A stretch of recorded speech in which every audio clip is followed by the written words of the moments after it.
Alléluia. Jour de joie, jour de victoire, jour de grâce, jour de bonté de l'Éternel, jour de faveur, quel que soit le temps ou les circonstances, mais la grâce de Dieu demeure. Donc, nous pouvons ce matin prendre le temps de le célébrer, prendre le temps de le remercier, prendre le temps de le louer, parce qu'il demeure digne de toute louange. Et lorsqu'on loue le Seigneur, eh bien, on peut s'attendre encore à de grandes choses, de merveilleuses choses. Alors, librement dans vos maisons ou là où vous vous trouvez ce matin, donnez-lui toute l'honneur, la louange et la gloire qui lui est due, et cela au nom de Jésus. Amen. Je vais chanter par Jésus vivant. Je vais chanter par Jésus vivant. Je vais chanter par Jésus vivant. Je vais chanter par Jésus. Nous disons ensemble. Je vais chanter. Je vais chanter. Par Jésus vivant, je vais chanter. Par Jésus vivant, je vais chanter. Par Jésus vivant, je vais chanter. Par Jésus vivant, vivant, vivant, vivant. Oui, Jésus vivant, vivant, vivant. Oui, Jésus vivant, vivant, vivant. Oui, Jésus vivant, vivant, vivant, oui, Jésus. Alors levez louer, levez louer,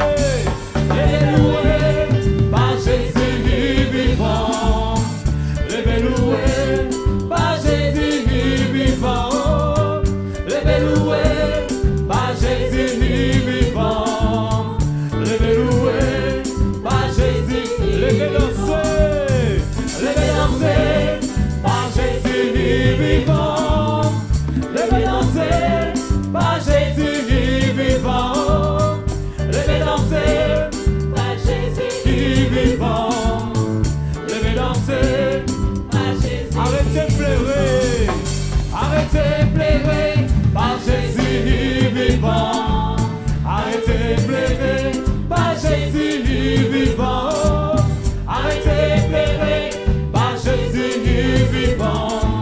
Arrêtez de pleurer. Alors levez réjouir au matin là. Levez réjouir par Jésus vivant. Réjouissez-vous toujours dans le Seigneur. Réjouissez-vous toujours dans le Seigneur. Je le répète. Réjouissez-vous toujours dans le Seigneur. Levez adorer. Levez adorer par Jésus vivant. Levez adorer par Jésus vivant. Levez adorer par Jésus vivant. Levez adorer par Jésus. Arrêtez de trembler de vos problèmes là.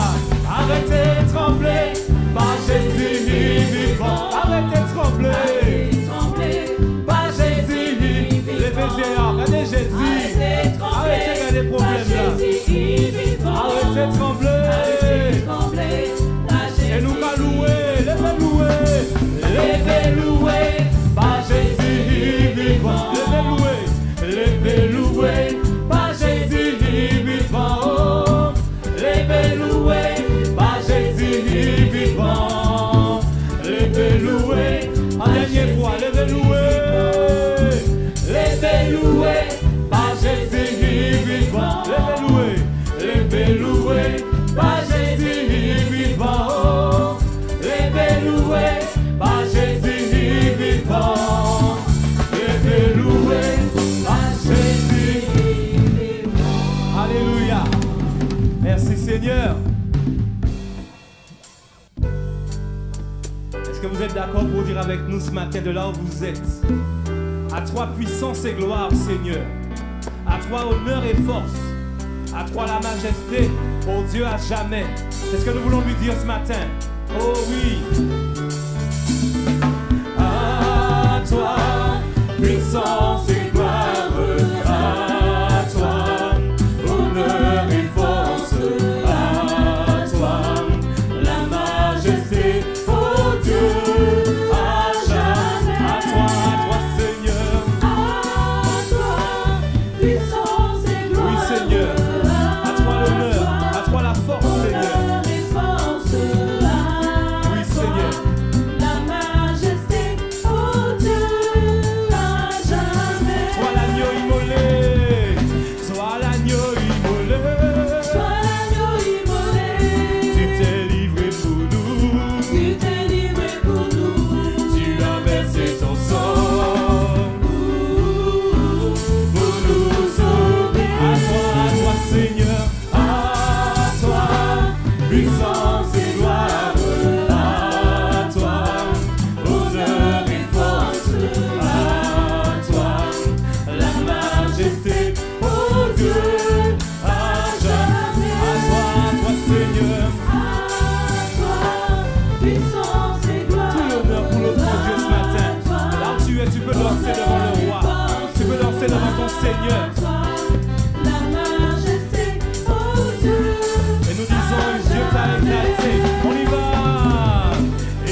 Seigneur.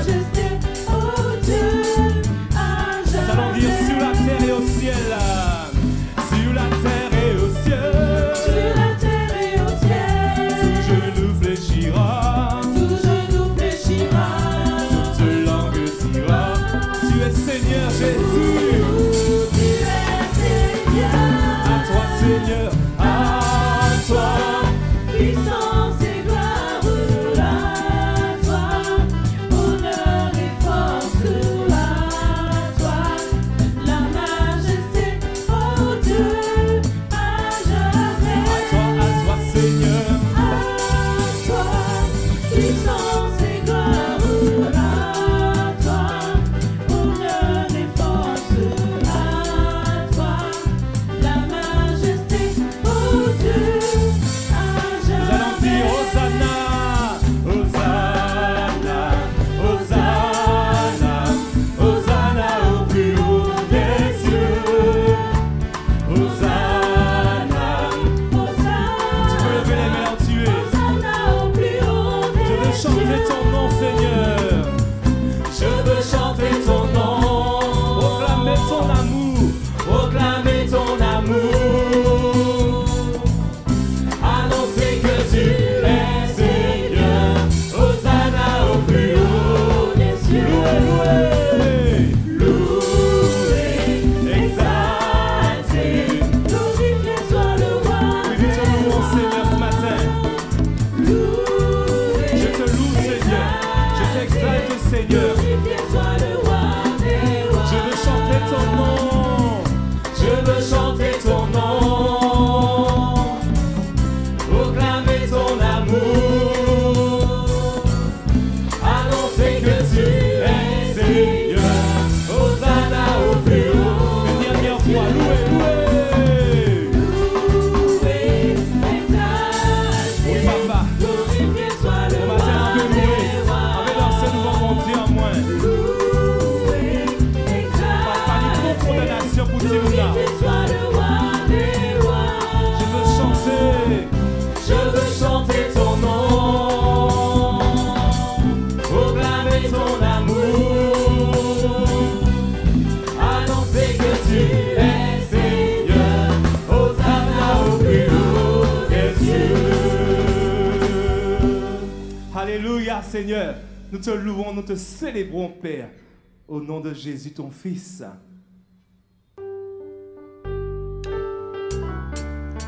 Oui, nous voulons continuer ce temps en proclamant encore que notre Dieu est un Dieu fidèle. Parce que ceux qui se confient en l'Éternel, ils sont comme la montagne de Sion. Elle ne chancelle point, elle est affermie pour toujours. C'est ce que nous voulons chanter. Tu as compris, hein? Si tu veux continuer à danser, tu peux danser. Nous louons Dieu. Ceux qui se confient en l'Éternel sont comme la montagne de Sion. Elle ne chancelle point. Elle ne chancelle point. Elle est affermie pour toujours. Ceux qui se confient en l'Éternel sont comme la montagne de Sion. Elle ne chancelle point. Elle est affermie pour tout. Oui, les montagnes entourent Jérusalem. Ainsi l'Éternel entoure son peuple. Les montagnes entourent Jérusalem. Ainsi l'Éternel entoure. Les montagnes entourent Jérusalem. Les montagnes entourent Jérusalem. Ainsi l'Éternel entoure son peuple. Oui, les montagnes entourent. Les montagnes entourent Jérusalem. Ainsi l'Éternel Entoure ceux qui se confient en l'Éternel. Ceux qui se confient en l'Éternel sont comme la montagne de Sion. Elle ne chancelle point. Elle ne chancelle Elle est point. affermie pour toujours. Elle est affermie pour toujours. Oui, les montagnes entourent Jérusalem. Ainsi l'Éternel entoure son peuple. Oui, les montagnes entourent Jérusalem. Les montagnes entourent Jérusalem.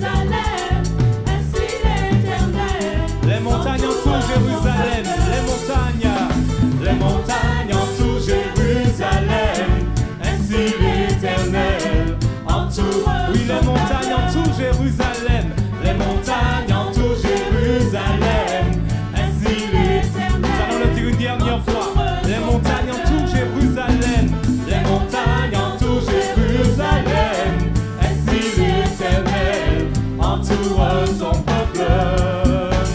Les montagnes entourent Jérusalem. Merci l'Éternel, Merci Seigneur. entoure son peuple. Merci Seigneur. Merci Seigneur pour ces merveilleuses promesses de protection. Amen. La Bible nous dit dans Romains 12, en parlant de notre père de la foi, Abraham, il ne douta point par incrédulité au sujet de la promesse de Dieu, mais il fut fortifié par la foi, donnant gloire à Dieu. Et c'est ce que nous voulons te dire ce matin.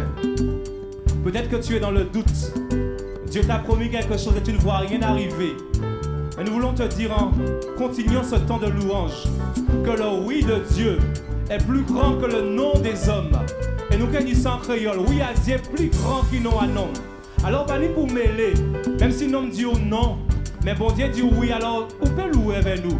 Nous qui chanter ça. Vous pouvez lever, si vous pouvez lever, levez. Et nous qui chanter, nous qui danser, oui à Dieu. Oui à Dieu, plus grand qu'il non à non. Pas mêler combien non, qui j'ai dit ou non. Mais si bon Dieu dit oui, pas mêler combien qui dit ou non. Songez, oui à Dieu, plus grand qu'il non à non. Vous pouvez dire ça avec nous, oui à Dieu. Oui à Dieu, plus grand qu'il non à non. Pas mêler, mêler. Pas mêler combien non, qui j'ai dit ou non. Mais si bon Dieu dit oui, pas mêler combien qui dit ou non. Songez, oui à Dieu, plus grand qu'il non à non. Encore une fois, oui à Dieu. Oui à Dieu, plus grand qu'il non à non. Est-ce qu'on peut réaliser ça? Pas mêler combien non, qui j'ai dit ou non. On va aller couper, on va aller pour trembler. Mais si bon Dieu dit oui, Pas mêler combien qui dit ou non. Songez, oui à Dieu, plus grand qu'il non à non. On nous dit ça encore, oui à Dieu. Oui à Dieu, plus grand qu'il non à non. Pas mêler combien non, qui j'ai dit ou non. Mais si bon Dieu dit oui, pas mêler combien qui dit ou non. Songez, oui à Dieu, plus grand qu'il non à non. On va laisser la musique là jouer. Oui papa. Au matin là, nous voulons appuyer sur promesse ça. Nous voulons faire quoi Abraham? Pour promettre alors il commence à louer. Et nous voulons louer là où nous est là. Parce que oui à Dieu plus grand que nous un homme. Et nous voulons encourager à louer. Parce que si bon Dieu promet vous en vite là qui est arrivé. Même si ça au cas vrai avec vieillard, qui a démontré que la promesse là peut arriver. Mais nous disons au nom de Jésus au matin là que oui à Dieu plus grand que nous un homme. Et nous voulons dire ça encore, oui à Dieu plus grand que nous un homme. Oui à Dieu plus grand que nous un homme. Pas mêler combien non, qui j'ai dit non.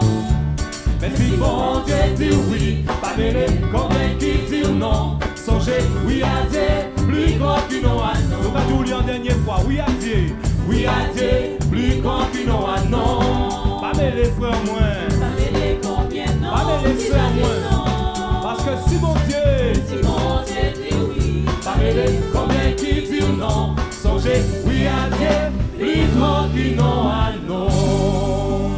Vous pouvez appuyer ces promesses là ça.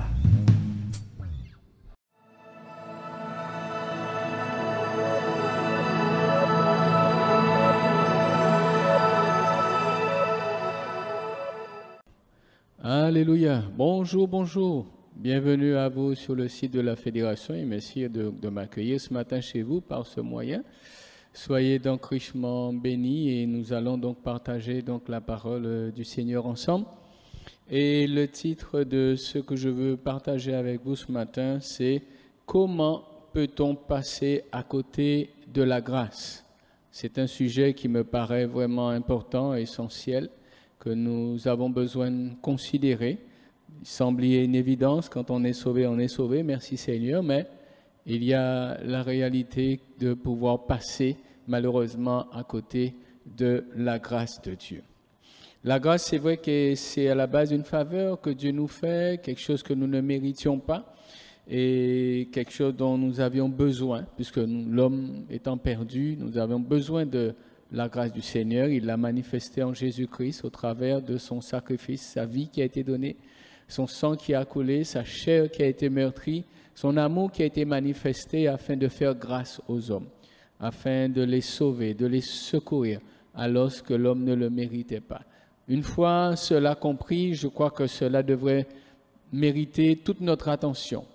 Et je pense que cela se fait surtout lorsqu'on vient d'être saisi, touché par la grâce.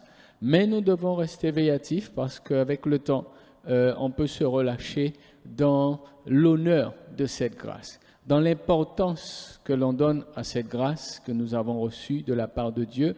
Et je crois que jour après jour, nous devons entretenir cette reconnaissance, cette vie qui honore. Nous devons par-dessus tout veiller à avoir l'attitude, le comportement qui honore cette grâce, avoir une relation, un rapport avec Dieu qui honore cette grâce, et cela jusqu'au bout. Ne jamais nous relâcher dans ce domaine-là. Mais c'est vrai, comme je disais, avec le temps, on peut observer que parfois les attitudes, le comportement, le langage, la manière d'aborder les choses évoluent, et de par cela, on se dit, tiens, est-ce que la grâce a autant de place dans la vie de telle ou telle personne?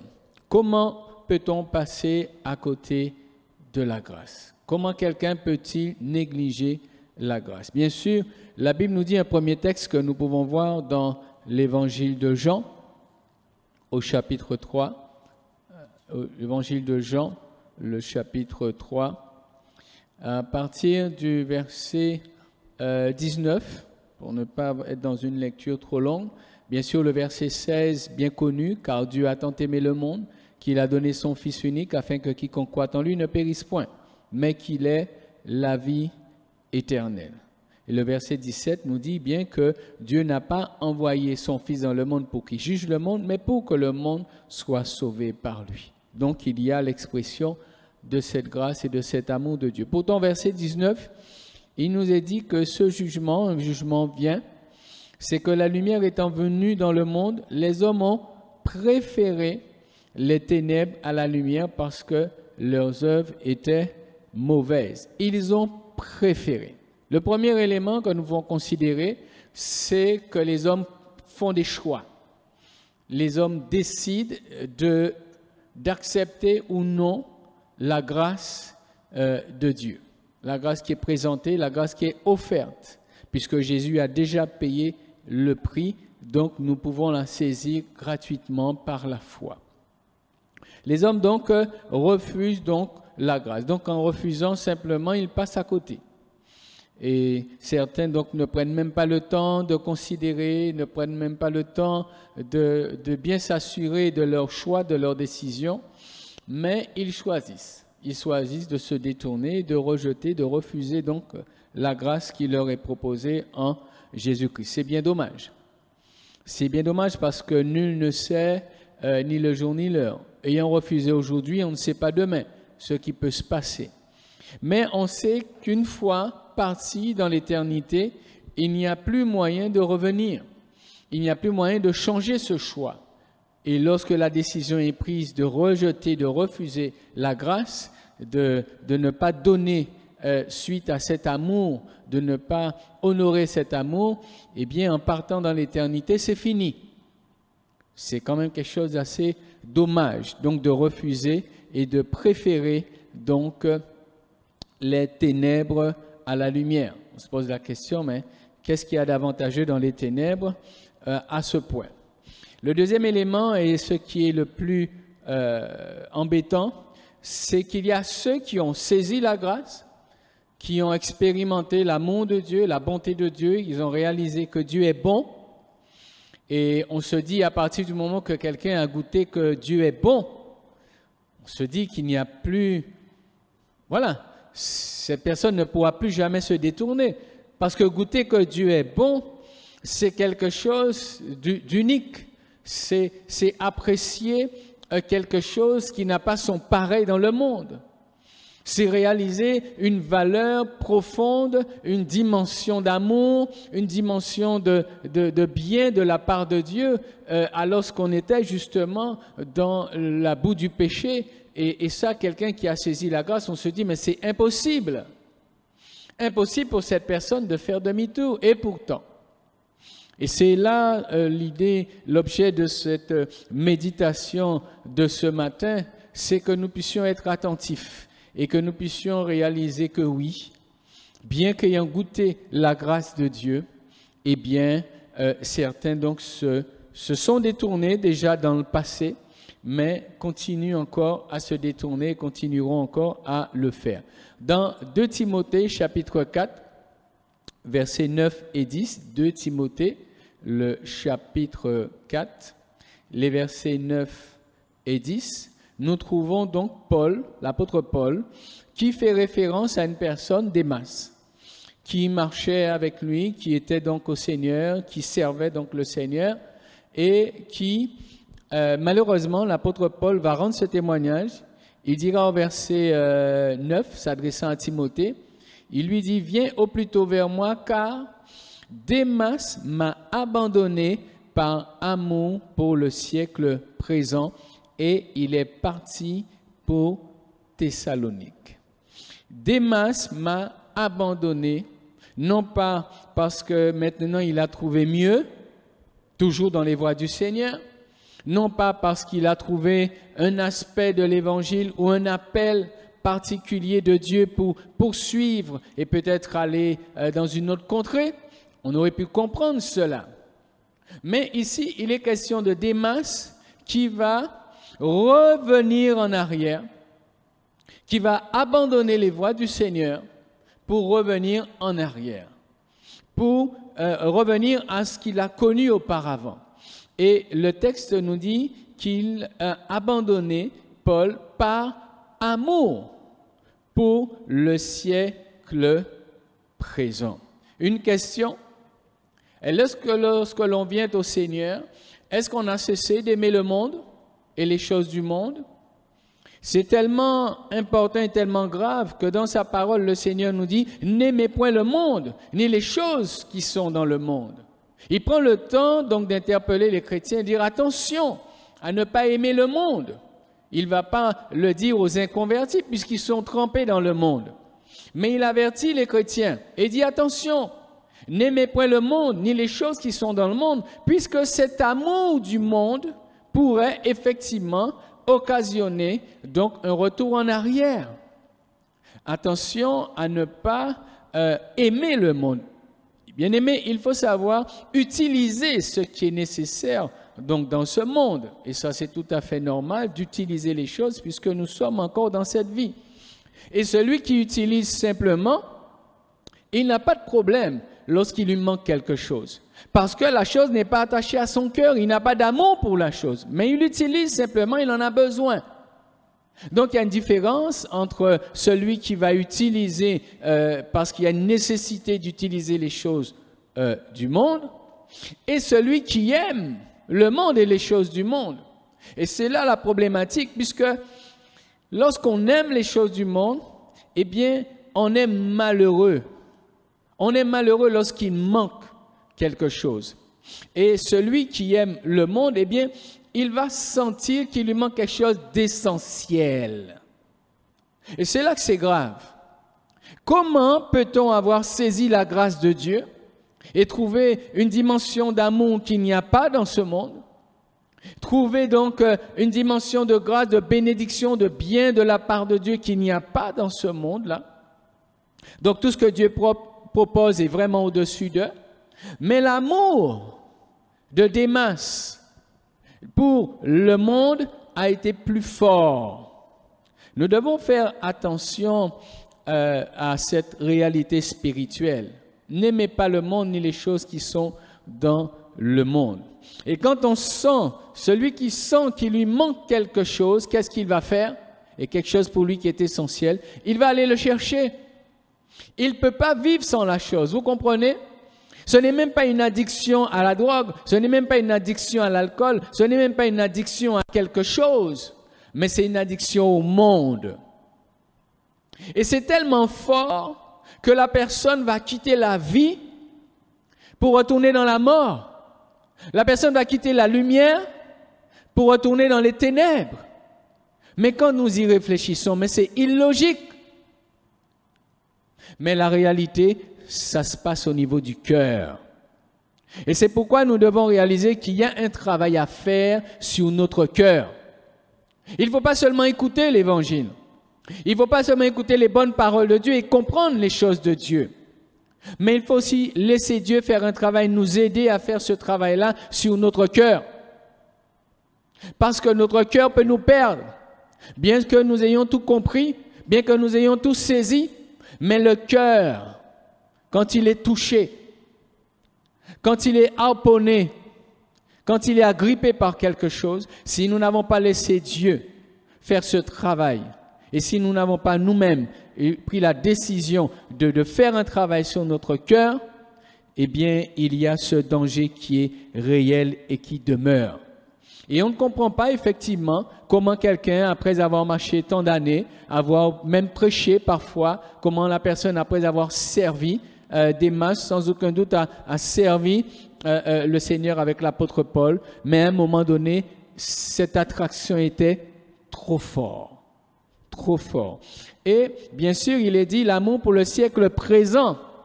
Donc déjà à cette époque-là, pourtant il n'y avait pas autant de choses que maintenant, il y avait déjà une attraction forte.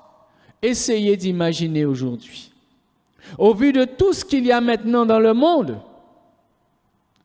le chrétien est en danger.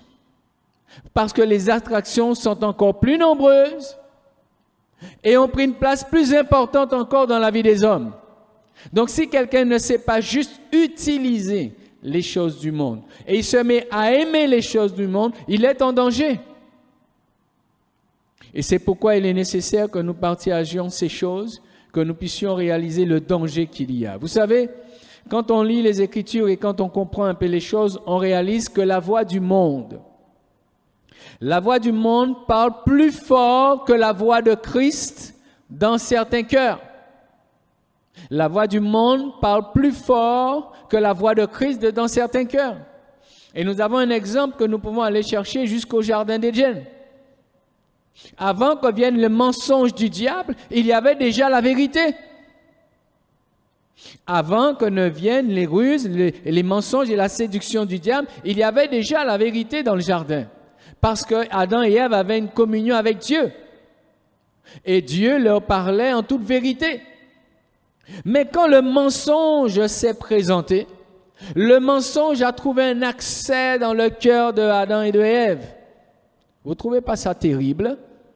Alors que la vérité était bien installée, alors que s'il n'y avait que la vérité qui régnait, la grâce de Dieu qui régnait, vous ne trouvez pas ça fort? Que quelqu'un vienne avec un mensonge et arrive une séduction et arrive à détourner des personnes qui étaient déjà dans la vérité, et bien dans la vérité. Que Dieu nous aide à réaliser que tous les avertissements de la parole de Dieu ne sont pas à prendre à la légère, et je crois que ce message de ce matin n'est pas à prendre à la légère. Puisque nous voyons que ces choses-là qui se sont passées dans le jardin, qui se sont passées déjà à l'époque de l'apôtre Paul, la Bible nous dit dans 1 Timothée chapitre 4, concernant donc notre génération et les temps de la fin, il nous est dit, au verset 1er, 1 Timothée 4, 1, « Mais l'Esprit dit expressément que dans les derniers temps, quelques-uns abandonneront la foi pour s'attacher à des esprits séducteurs et à des doctrines de démons, par l'hypocrisie de faux docteurs portant la marque de la flétrissure dans leur propre conscience. » Amen. Ici, il est question d'une chose assez profonde, d'une chose particulière. Il ne s'agit pas donc là du monde sur le plan matériel, et c'est déjà une attraction. C'est déjà quelque chose sur le plan matériel, tout ce que le monde propose. Mais ici, il est question dans notre génération de séduction spirituelle, de choses qui vont venir dans le cadre de vie de chrétiens qui ont déjà la vérité. Parce qu'il est question ici de doctrine de démons, d'enseignements qui vont venir séduire dans ce domaine spirituel et pas seulement dans le domaine charnel, pas dans le domaine naturel, matériel. mais bien et bien rentrant dans le domaine spirituel et commençant à emmener de l'égarement, du mensonge et de l'erreur, afin de détourner les croyants de la vérité, portant la marque de la flétrissure dans leur propre conscience. Le danger, c'est que les gens ne sont pas retirés de la sphère spirituelle, de la sphère même, je dirais, il reste encore pour eux des chrétiens, mais ils ne marchent plus sur le même chemin. C'est là que c'est dangereux. C'est là que c'est encore plus grave. Puisqu'on ne vient pas carrément les arracher comme des masses et les ramener dans le monde. Mais on vient leur faire croire qu'ils sont encore chrétiens, mais en leur faisant marcher sur une autre voie.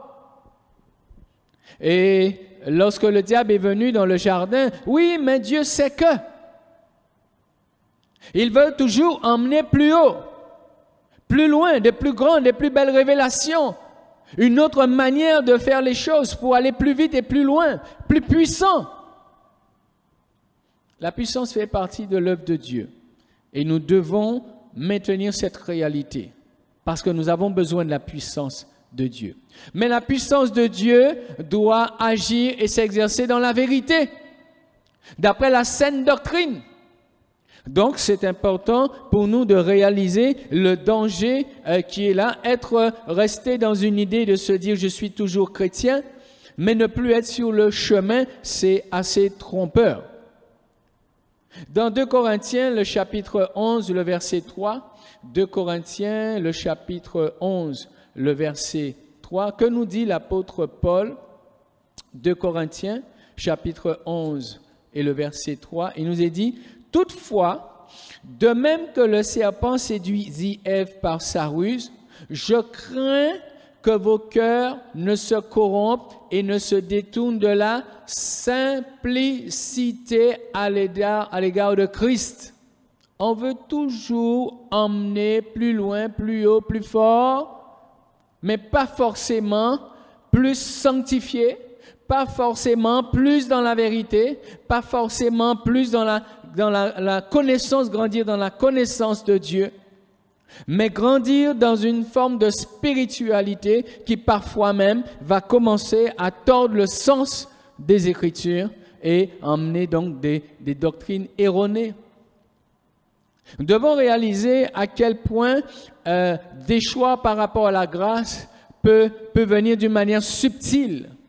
Et nous devons rester véatifs puisque Paul parle de la simplicité à l'égard de l'Évangile. Ne compliquons pas les choses. Restons simples dans la manière de vivre, d'aborder les Écritures, la parole de Dieu, de vivre sa foi. Veillons surtout à marcher dans la vérité. En faisant ainsi et en acceptant cela, certaines personnes vont accepter ces manières de faire parce que cela va leur permettre de vivre sans contrainte. Sans contrainte. Ils vont pouvoir être libres, ils vont pouvoir être à l'aise, ils vont pouvoir vivre sans contrainte. Mais je veux rappeler ici que celui qui choisit de suivre Jésus, il choisit la contrainte dès le départ. Celui qui choisit de suivre Jésus, il choisit la contrainte. Et nous l'avons lu tout à l'heure dans Jean chapitre 3, le verset 19, il est dit, certains vont refuser, ils vont préférer les ténèbres à la lumière à cause de leurs œuvres. Ils ne veulent pas être contrariés dans leurs œuvres. Ils ne veulent pas être contraints de marcher d'une certaine manière dans la droiture et dans la vérité. Ils veulent pouvoir faire dans les ténèbres, dans la noirceur. Ils veulent pouvoir faire comme ils veulent. Donc, ils préfèrent donc la facilité. Ils ne veulent pas de vie de contrainte. Et c'est ce qui est arrivé au jeune homme riche dans Luc 18, 18. Lorsque ce jeune homme riche va s'approcher de Jésus et il va désirer avoir la vie éternelle, ben le Seigneur va dire, voilà ce que tu dois faire. Observer la parole de Dieu. Il dira, j'ai observé cela dès ma jeunesse. Donc Jésus lui dira, il te manque juste une chose. Alors observer la parole, ça allait dans son sens. Observer la loi, ça allait dans son sens, ça allait bien. Mais à partir du moment que Jésus lui a dit, il va te manquer une chose, va et vends tout ce que tu as, oh là là, ça n'a plus été avec lui. Il a préféré faire demi-tour, il est parti tout triste, mais il est parti quand même. Parce qu'il a refusé la contrainte. Et dès le départ, le Seigneur lui dit, il va falloir abandonner ces choses-là. Il va falloir renoncer à ces choses-là.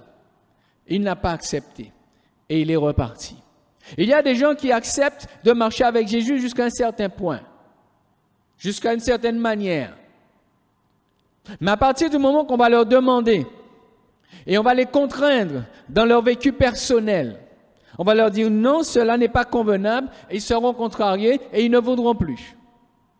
Soit ils ne viennent plus à l'église, soit ils ne lisent plus leur Bible, ou soit carrément ils vont autre part où l'évangile est annoncé de la manière qui peut leur convenir.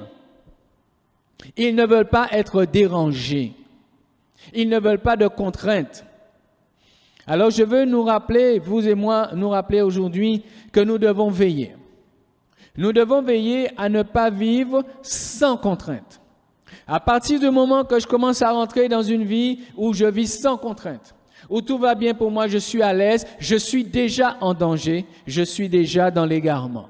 Parce que la marche avec Dieu, c'est une marche de contrainte. Il y a les contraintes qui me viennent de Dieu, les exigences de la marche avec lui.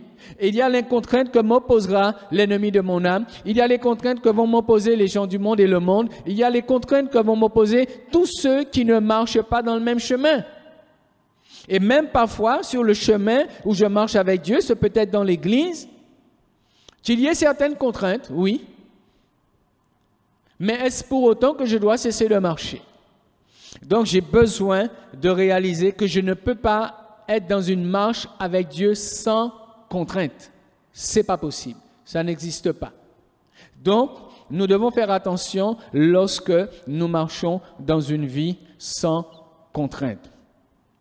Comment passer à côté de la grâce? Si je m'attarde sur un exemple qui se trouve dans Matthieu chapitre 25, que je citerai, je ne lirai pas trop, dans l'évangile de Marc, concernant donc les vierges folles et les vierges sages, nous savons que cela nous parle d'un moment particulier, d'un temps où les vierges attendaient le retour de l'époux.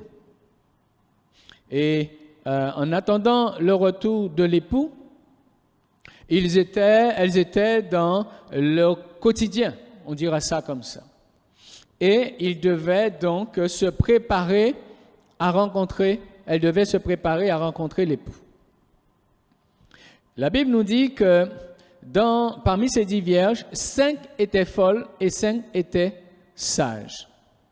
Et pour moi, j'ai relevé, je pense que pour vous aussi, le fait que toutes étaient invitées à entrer aux noces, toutes devaient être préparées à entrer aux noces, et toutes avaient sans aucun doute leur place préparée à la table de l'époux, avec peut-être leur nom inscrit, avec une désignation de là où on les mettrait assises, puisqu'elles ont toutes été invitées, étant donc des vierges, étant donc dans les conditions de départ qui convenaient donc à l'époux. Seulement, il y a quelque chose qui a fait une différence entre les deux groupes, entre les 5 folles et les 5 sages. Et 2 éléments, donc, j'ai relevés. Alors qu'elles étaient toutes invitées, mais il y a eu donc 2 choses qui ont fait la différence.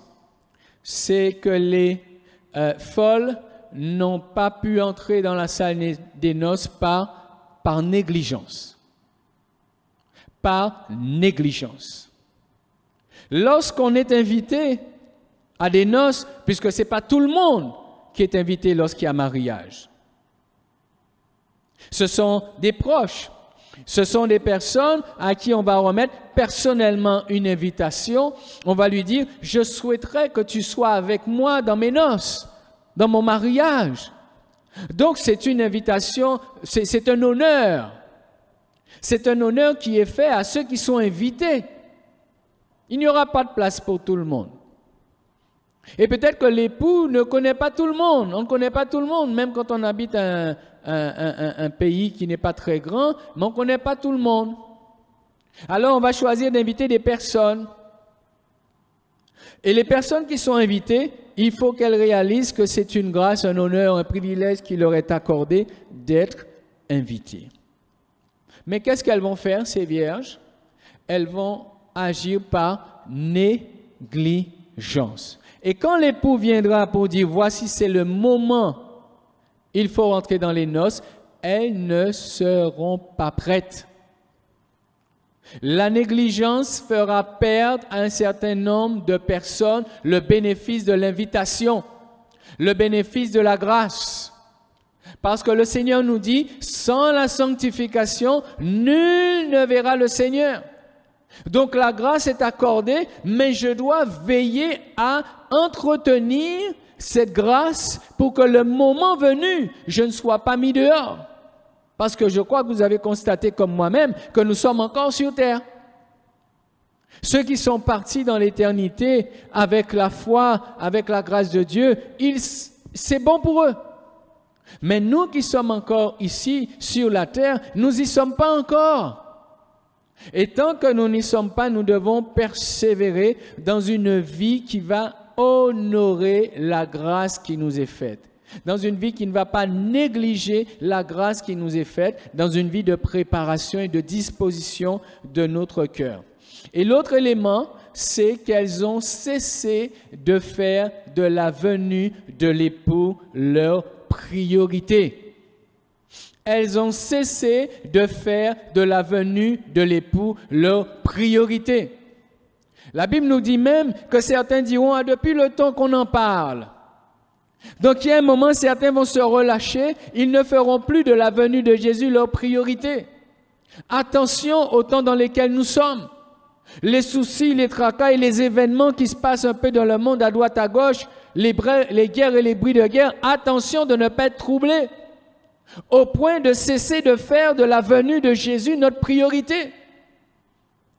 Mais en faisant de la venue de Jésus notre priorité, ça veut dire que nous resterons vigilants, à être préparés, parce qu'il nous a dit, nul ne sait ni le jour ni l'heure. Donc, j'ai besoin de veiller à ne pas être dans la négligence et de vivre avec une certaine contrainte parce que je dois me préparer. Quelqu'un me dira, allons ici ou allons là. Je dirai, non, je ne peux pas y aller, je dois me préparer. Quelqu'un me dira, mais donne-moi un peu de ton huile. Non, j'en aurai besoin puisque je ne sais pas à quelle heure l'époux va venir. J'ai besoin d'avoir une vie qui ne va pas aimer le monde ni les choses du monde. Je vais utiliser ce dont j'ai besoin, mais je ferai toujours de la venue de Jésus ma priorité. Donc, je saurai utiliser les choses sans affecter ma sanctification, sans affecter la marche dans la vérité, sans laisser le mensonge ou l'erreur venir me proposer quelque chose, comme si l'erreur ou le mensonge pouvait avoir quelque chose de mieux à me proposer. Et quand j'ai rencontré Jésus-Christ de Nazareth, qu'est-ce que quelqu'un peut avoir de mieux à me proposer? Donc, je vais vivre d'une certaine manière, montrant que j'ai choisi. Bien sûr, cela occasionne de l'opposition, des railleries. Cela occasionne des mécontentements de la part des autres. Mais j'ai besoin de faire attention à ne pas me détourner de Jésus comme des masses et de dire, Jésus, tu es bien gentil, mais j'ai besoin de mes amis. Jésus, tu es bien gentil, mais j'ai besoin de m'amuser, comme si on s'ennuyait à l'Évangile. Quel amusement est plus important que les amusements ou la joie que l'on a à l'Évangile? Parce que l'Évangile, ce n'est pas de la tristesse, c'est de la joie. Nous nous réjouissons en Dieu. Donc, comment dire à Jésus, je viens parce que je ne peux pas vivre sans le monde? Mais qu'est-ce que le monde m'apporte comparé à ce que Jésus m'apporte? Et pourtant, ça se fait, des gens qui font comme ça. Hein? Ils disent à Jésus, attends un petit moment. Le samedi soir, je vais m'amuser et le dimanche matin, je viens au culte. Durant la semaine, j'ai tellement à faire, je n'ai pas le temps de t'en rencontrer, Jésus. Mais on va se rencontrer sûrement au culte, Jésus. Qu'est-ce qui fait qu'il y a des choses si importantes dans la vie qui font que je dis à Jésus, on se rencontrera à un moment donné? Eh bien, quand Jésus, lui, viendra, et d'ailleurs, c'est ce qu'il nous est dit dans cet exemple des vierges folles et des vierges sages, il nous est dit au verset 11 de Matthieu 25, plus tard, les autres vierges vinrent et dirent, Seigneur, Seigneur, ouvre-nous. Mais il répondit, je vous le dis en vérité, je ne vous connais pas, veillez donc, puisque vous ne savez ni le jour ni l'heure. Je ne vous connais pas. L'attitude que nous avons, que certains ont pu avoir avec Jésus pendant tout le temps de leur existence, c'est cette même attitude qui va donc leur être opposée. Je ne vous connais pas. Comprenez qu'il y a tellement de choses, malheureusement, qui peuvent faire que nous passions à côté de la grâce. Et il est bon pour nous de les évoquer. Il est bon pour nous de parler de ces choses-là.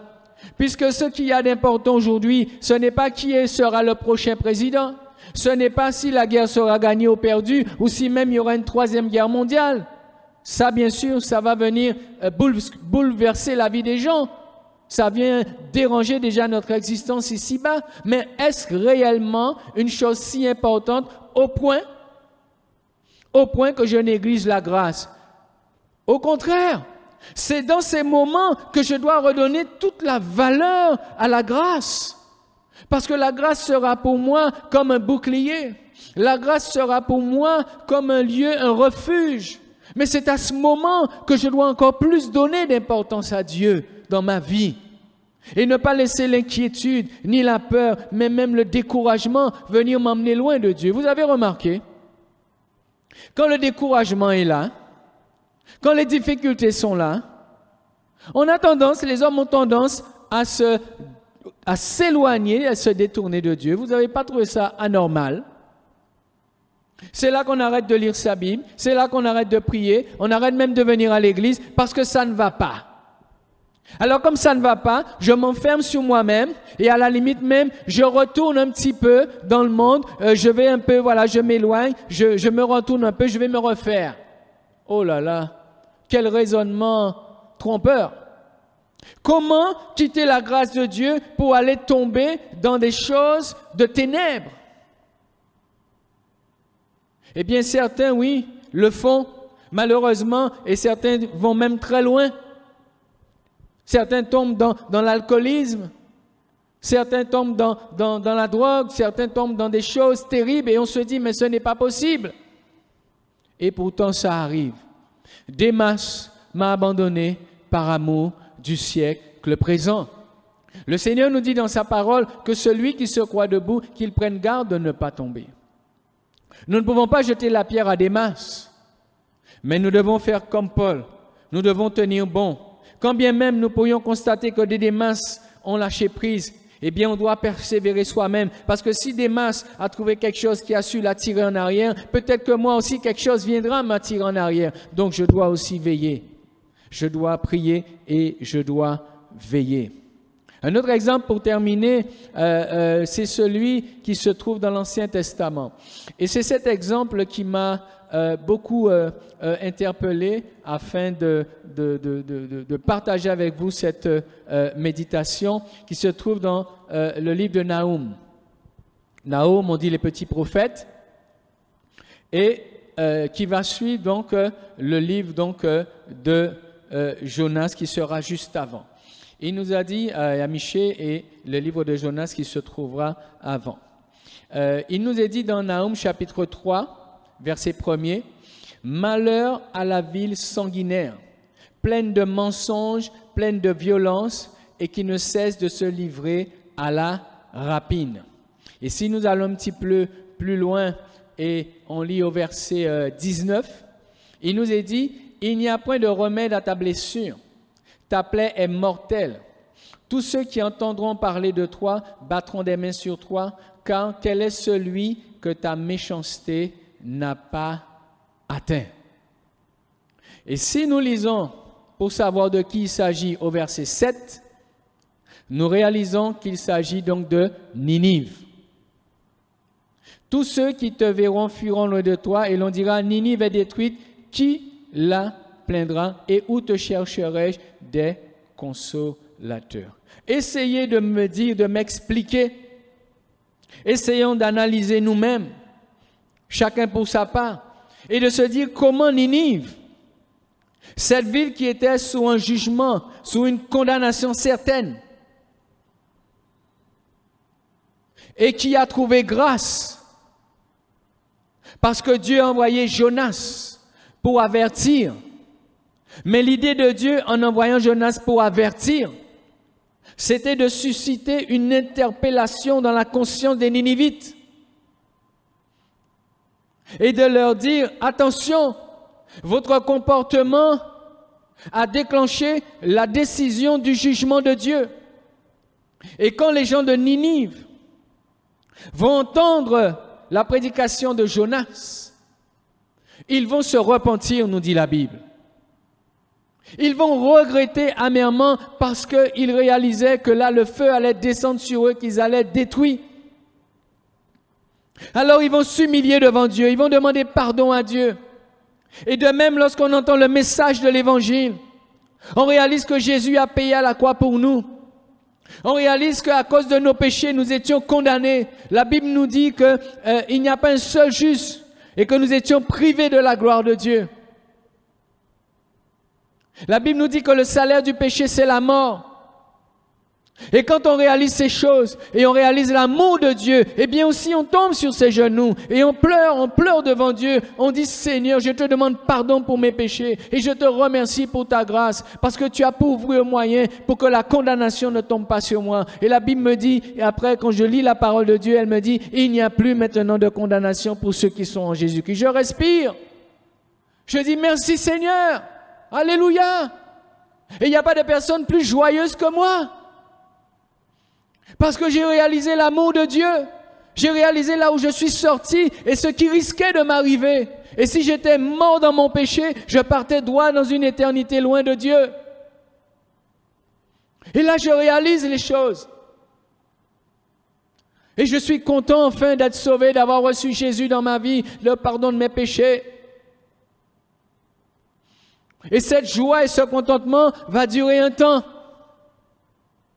Ça dépend des personnes.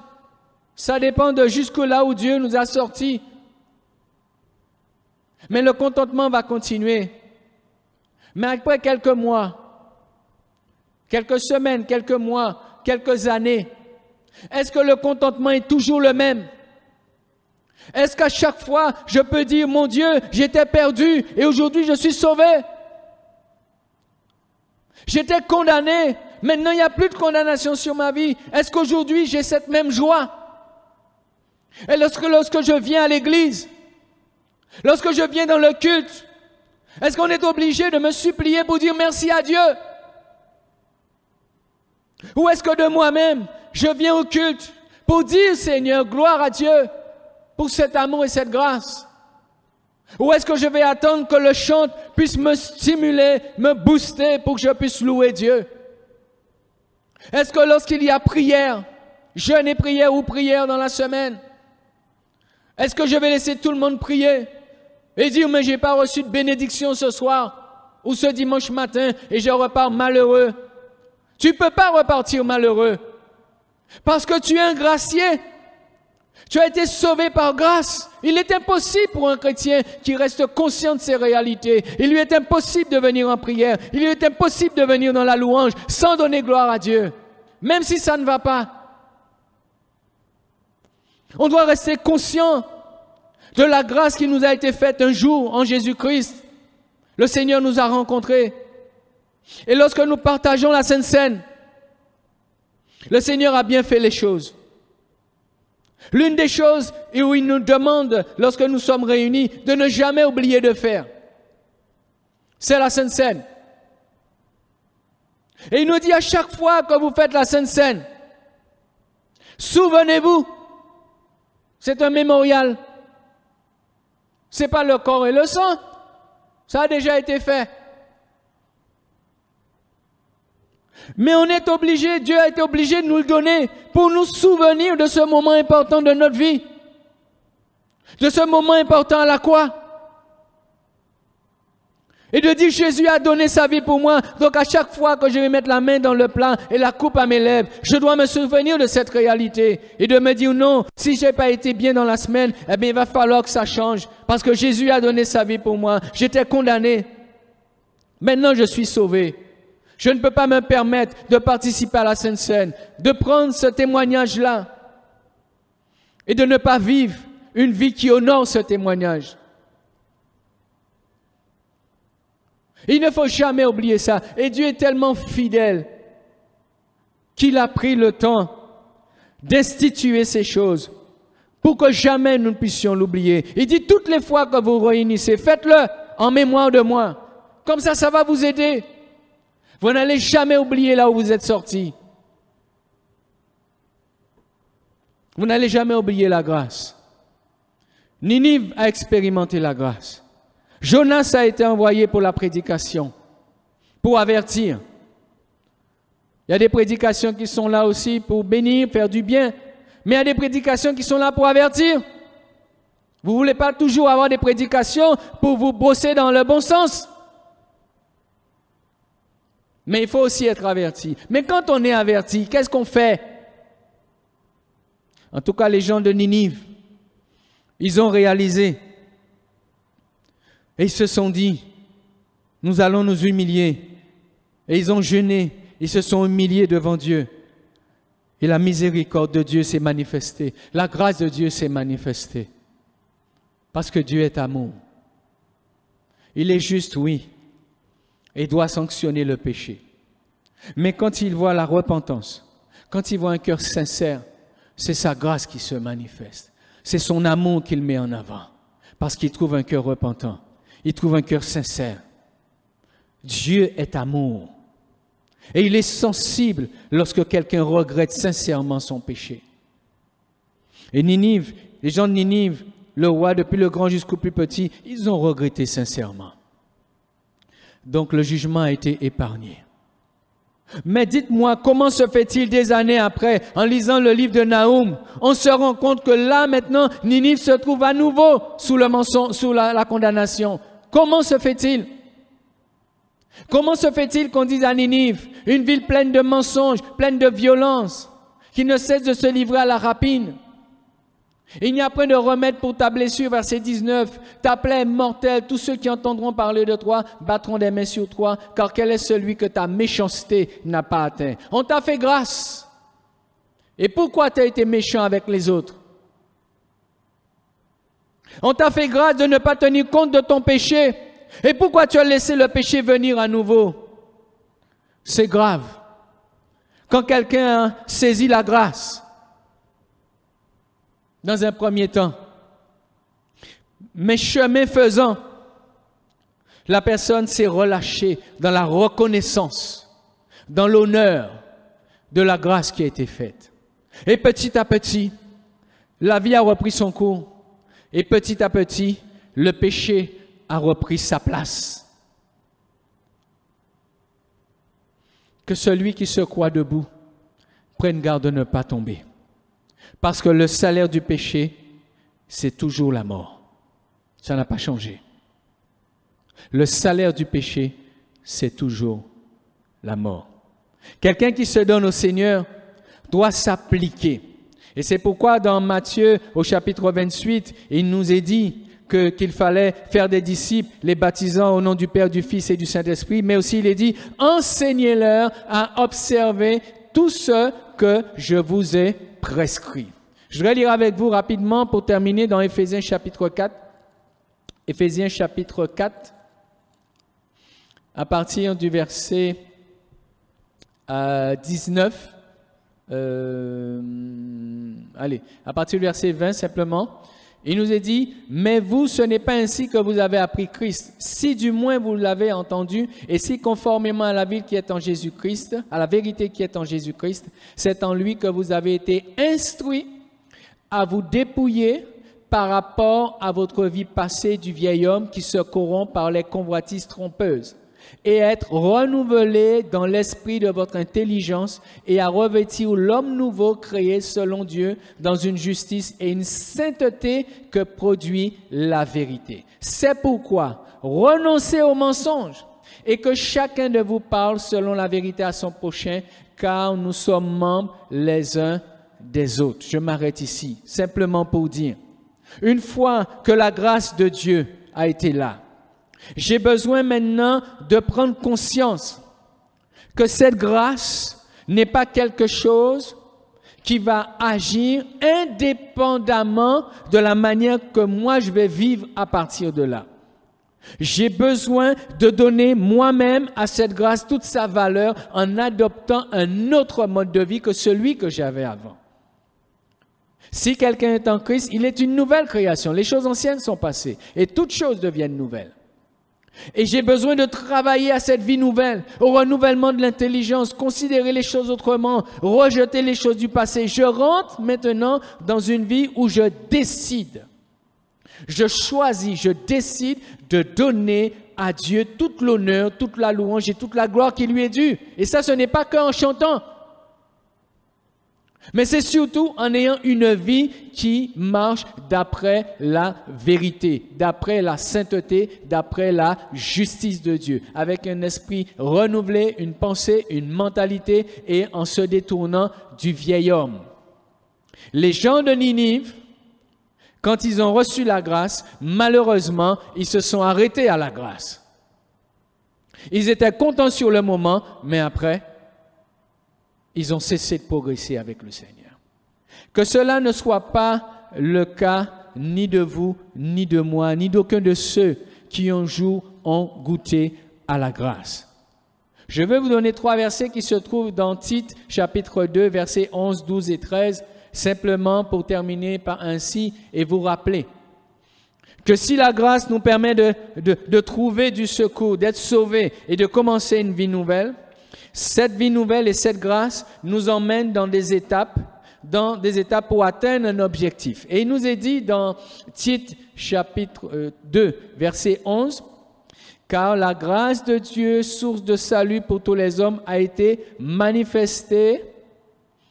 Elle nous enseigne à renoncer à l'impiété et aux convoitises mondaines et à vivre dans le siècle présent selon la sagesse et la justice et la piété, en attendant la bienheureuse espérance et la manifestation de la gloire de notre grand Dieu et Sauveur Jésus-Christ. Amen. » Notez bien ces 3 versets.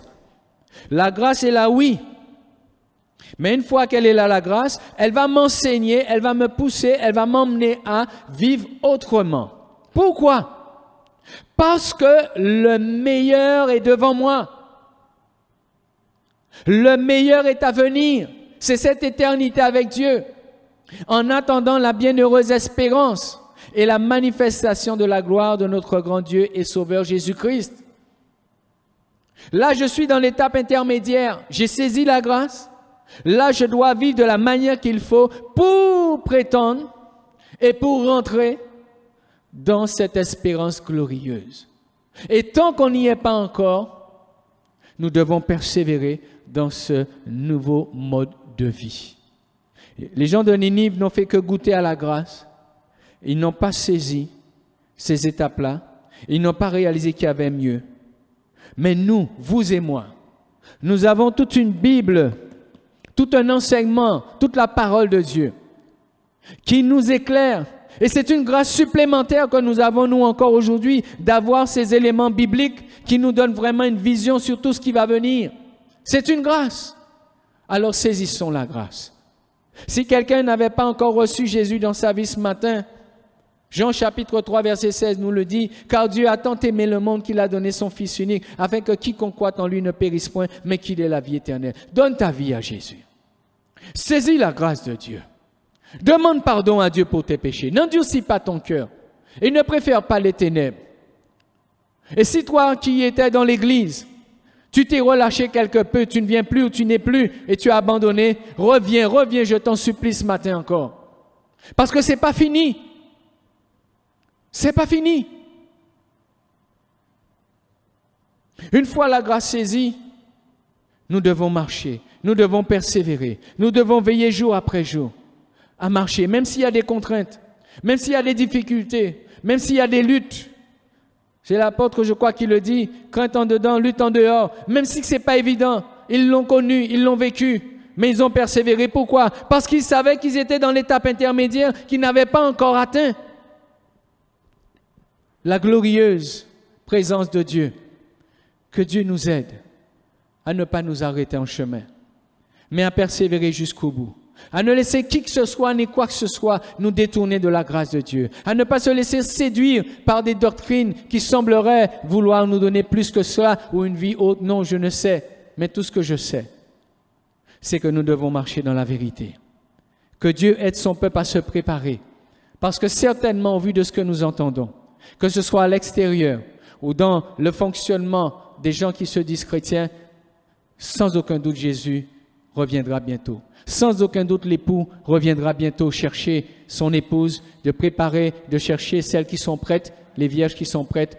Alors, je nous en supplie, demeurons fermes, persévérons et faisons confiance à Dieu. Il est fidèle et juste, il ne nous délaissera pas, il ne nous abandonnera pas, quels que soient les temps ou quelles que soient les circonstances. Seigneur, que ton nom soit béni, loué, glorifié. Et je veux te prier encore en cet instant. Te prier afin que, Seigneur, les yeux de nos cœurs s'ouvrent. Que nous puissions réaliser encore, Seigneur, que nous ne sommes pas encore arrivés à la fin, mais que l'étape dans laquelle nous sommes, elle est déterminante. Seigneur, accorde-nous encore, s'il te plaît, d'être éveillés dans notre conscience, d'être éveillés dans notre intelligence. Seigneur, aide-nous à considérer l'état de notre cœur encore. Aide-nous à savoir comment est notre cœur et quel est cet amour que nous entretenons. Est-ce l'amour du monde ou est-ce l'amour pour Dieu? L'amour pour le retour du Seigneur. Oh Dieu, je te prie ce matin pour ton Église, en quelque lieu que se trouve ton peuple, en quelque lieu que se trouvent tes enfants, Seigneur. Qu'encore, Seigneur, tu nous accordes un temps de réveil, que tu nous accordes un temps fort, Seigneur, afin que là où nos consciences étaient endormies, là où les soucis et les tracas étaient là comme des poids pesants, Seigneur, que tu nous donnes un temps de réveil spirituel et qu'ainsi tu nous rappelles que tu n'as pas changé et que tu reviens bientôt, tu reviens pour nous chercher. Alors merci pour ta grâce et ta grande bénédiction. Cette bénédiction dont nous avons besoin, c'est celle que nous allons saisir, celle qui vient de l'éternité, Seigneur, celle qui vient d'être dans le fait d'être avec toi pour l'éternité. Que personne ne passe à côté et que personne ne se prive de la grâce de Dieu. Je t'ai prié au nom de Jésus. Je crois en ta fidélité, je crois en ta bonté, je crois en ta grande miséricorde et je te remercie ce matin pour l'œuvre que tu as accomplie encore, Père, et cela au nom de Jésus. Amen. Était brisé, vide et sans espoir, ta grâce m'a trouvé, m'a restauré. Je n'ai rien à moi, mais tel que je suis, tu me libères, tu me libères. J'étais brisé, vide et sans espoir. Ta grâce m'a trouvé, m'a restauré. Je n'ai rien à moi, mais tel que je suis, tu me libères, tu me libères. Grâce infinie de notre Dieu qui un jour m'a sauvé. J'allais errant de lieu en lieu quand tu m'as retrouvé. Et maintenant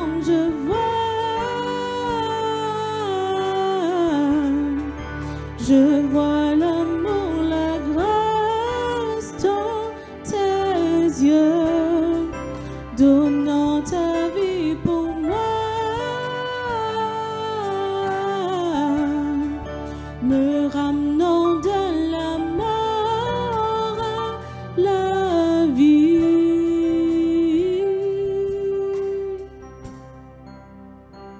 Tu prends nos échecs, tu prends nos faiblesses, tu places ton trésor dans des vases d'argile.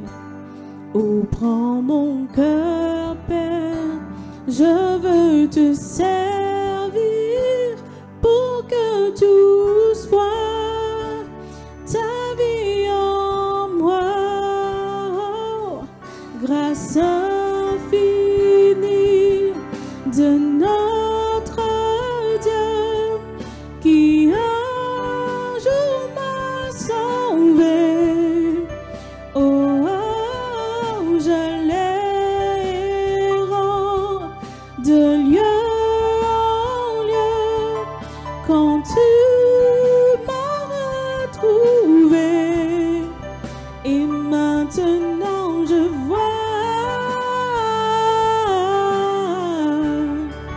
Je vois l'amour, la grâce dans tes yeux, donnant ta vie pour moi. Me